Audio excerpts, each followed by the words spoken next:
there's 4 buses going. If we were to beat them, they won't need the buses because everybody will fly home under their own steam.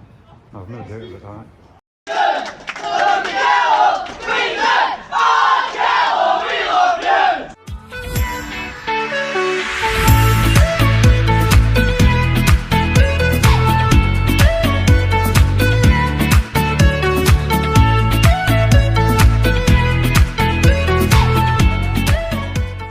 I went to my first Kello Rovers game when I was 8, so I'm 66 now, so I've been supporting them for 58 years.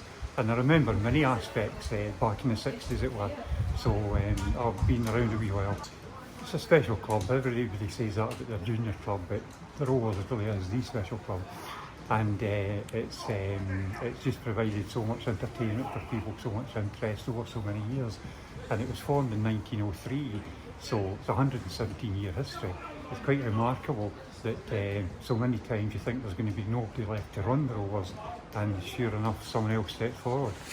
And obviously that's a lot of years now. Have you been going to most games since then? Yeah, I would say over the years since the 1960s I would maybe hit a strike rate of about 75%. Pretty impressive. Yeah, well I would hope so, yeah. And obviously Kello have been in the quarterfinals twice, if I'm right. Been twice. And you've been there twice? That's correct, yeah. I was there 45 years ago and I was there 48 years ago, enjoying the 2 runs to the quarter-final. The difference then was that the population of Kilmarnock was double what it is now. But it was 48 years ago, 45 years ago, and one of the things I sort of say to the players that are playing today is that their win over Irvine Meadow will still be getting talked about in 45 to 48 years' time, and that's a guarantee. The first one was against Kilmarnock Rangers, who went on to win the cup that year. On the day, sadly, and I still don't sleep at night, we kind of froze a wee bit. And Kilmarnock were a good team. So we went down with 6 goals to 1. We went a goal down and we equalised, and there was much excitement, but it didn't quite work out. The Rutherglen Glencairn in 74-75 was a tougher one to take because we went up there, and I still think maybe we got a team selection wrong that day, left out a Scotland international, and I think it showed. We lost the goal, but the only goal of the game. The disappointing bit, or the tragedy of it, was that 3 days later down in Kilmarnock we beat Rutherglen Glencairn 3-0 easily in another cup tie. So we kind of blew that one. But of course, I mean, the other sad bit is that over the 117-year history we've only had 3 quarter-finals, and sadly they've all been away from home. We've never had the luxury of a semi-final at home. They've all been away, and that's a wee bit disappointing. So that says to me that the game which is coming up on Saturday is the most important game in Kello Rovers history. And the reason being is that the Rovers have picked up quite a number of cups over the years. They've won the Western League, they've won the Ayrshire, the All Ayrshire. I used to, as a lad, used to get fed up watching them beating Cobham like Talbot and Kilmarnock. So they've done all these things, but the Holy Grail, as you'll know, is for the Scottish Junior Cup. So the next game is a quarter-final. It's the most important in our history. To use a word that's not a word, this would be huger. Because the reason being that back when we had the 2 previous quarter-finals, we had a village with a population of about 5,000. It was a thriving village with coal mines surrounding it, in both locally and in Ayrshire, and that generated quite a bit of money. It also, the miners had what was called the Kilmarnock Miners Welfare and Social Club, and I was fortunate enough to be treasurer of that when I was 18. It generated a lot of funds for the community and a lot of funds for Kello Rovers. Now we have a population of half of that, and the crowds are dwindling in comparison, and the various sources of income are similar to that. So this is a bigger achievement. Back in 74, 75, and 71, 72, Kello Rovers had a team that could walk into any Scottish junior ground in Scotland with a swagger. They expected to win wherever they went. They were that good. The lads these days, I'll be honest, they're not quite of that calibre, but they're a great bunch of lads, and their commitment was best exemplified in the game against Irvine Meadow. It was a tremendous effort. For 3 minutes of which we actually played with 8 men, while we couldn't get a man off after an injury, so these t-shirts are a fraud. But so anyway, this is a bigger achievement. We're playing in the 3rd tier. we're kind of languishing near the relegation area, so we need to be careful. But what these lads have achieved is quite remarkable. And just tell me, you know, as a local guy, how big that win over Irvine Meadow actually was, you know, for someone local? It was sensational. I'm by nature a pessimist. I thought the chances, I mean, I wondered if the Rovers would get through the first round when they got a bye. I was still anxious they might not get through that one.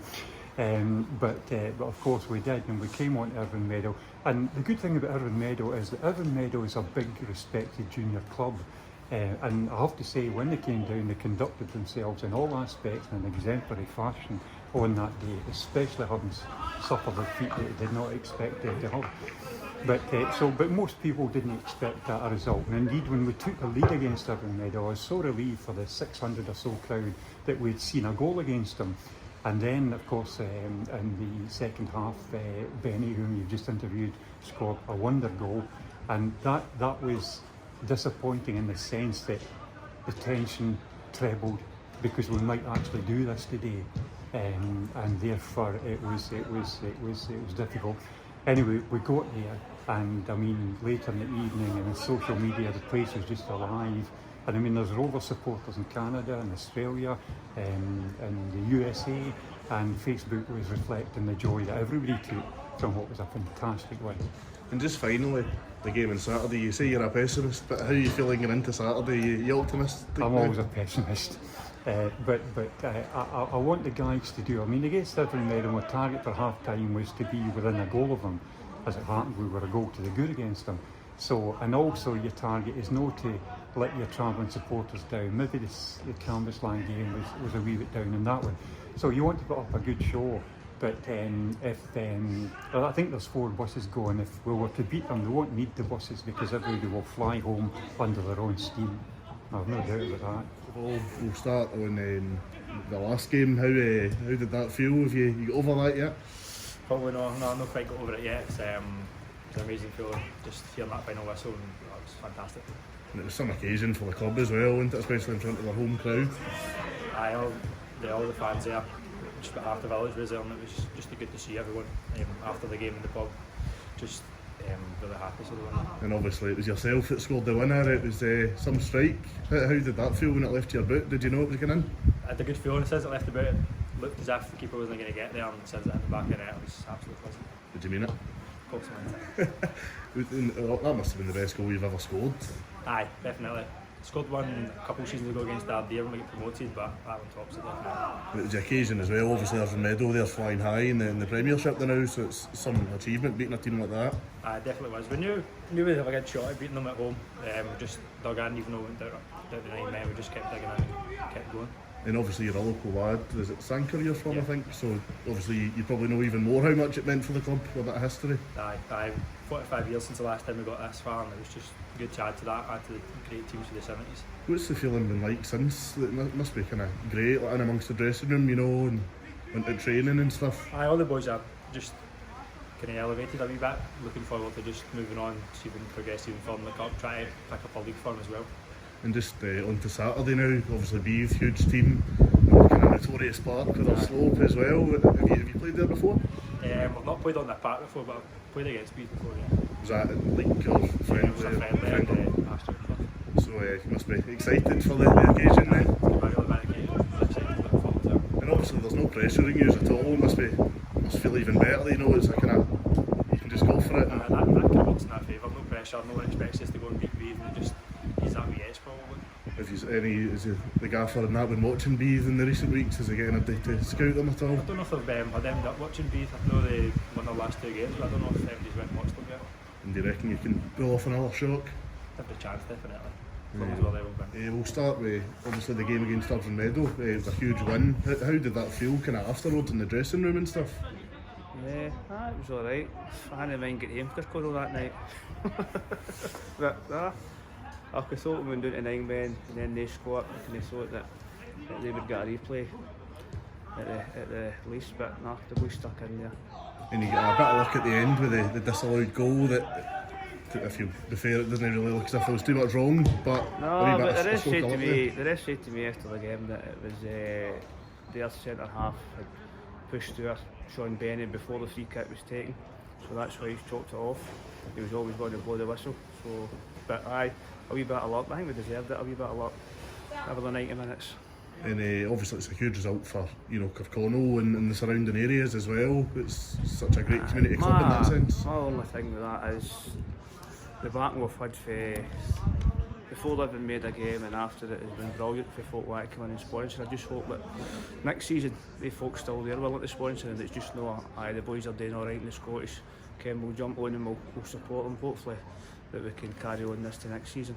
And the cup run's been kind of pretty incredible so far. How would you sum that up? Aye, it's been good.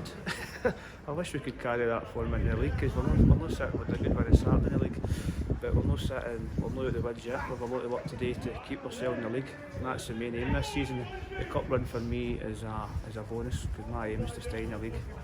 And I'm right in saying you come in the summer and you're only going to make any wholesale changes. Do you think that's kind of paid off? Aye, because the problem we can come in was the boys were only training once a week due to a lot of different reasons, and they didn't have a big squad, so we aim is to get training twice a week and try and get maybe 3 or 4 bodies in to beef up the squad, and we've done it.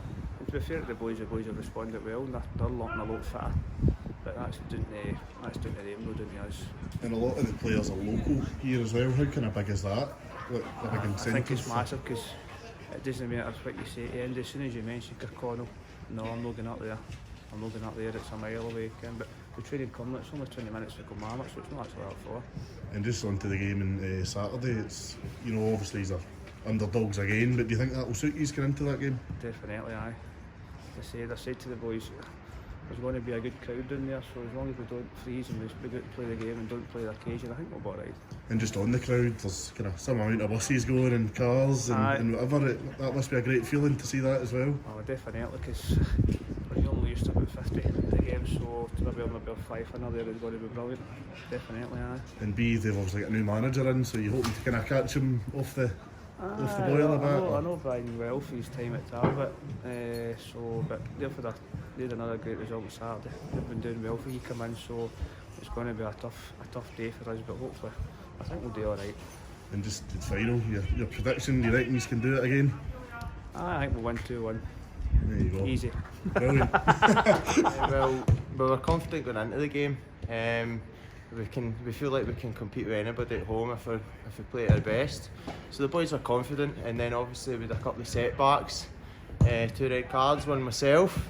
But the group's a tight-knit group, and the boys done well to pull together and get the result, and it was great for the town. Everybody was out celebrating. There was a really big crowd there as well, probably the biggest I've seen at the Rovers Park. So it was a great day, and the boys done well to see it through with 9 men anyway. And Arthur such a huge club as well, with such big history and stuff, and the flying this season as well. That must have made it even more special for you. Yeah, well, we've actually, when we were in the league above, and we played them 3 times that season, I think, because I think we played in a cup game as well. And we know how big a club they are, and we actually competed with them in all the games. We beat them once, and we lost the other 2 games with the odd goal. So, we know the stature of that club. So, yeah, it was a massive game. They're obviously we're sitting 3rd at the time. But like I said, we were confident, especially at home with that big crowd. It's just a great day, to be honest. And it's a bit of an incredible cup run you've had this season, even out with that result. Talk me through that. People probably think, we've been lucky with the draw. Every round we've actually played a team above us, either in our own league or a league above. And we've had more away games and home games in the cup run as well. So I think we've done excellent to get the results we have done, and hopefully that can continue on Saturday. Finally, let's get your prediction for Saturday. How do you see it going? I think it'll be a tight game. I think, obviously this time of year the pitches are a bit heavy. We're quite a fit side, so we'll be hoping to compete well and go after them and put them under pressure. I think it'll be a tight game, and I'm going to go for 2-1 Kello.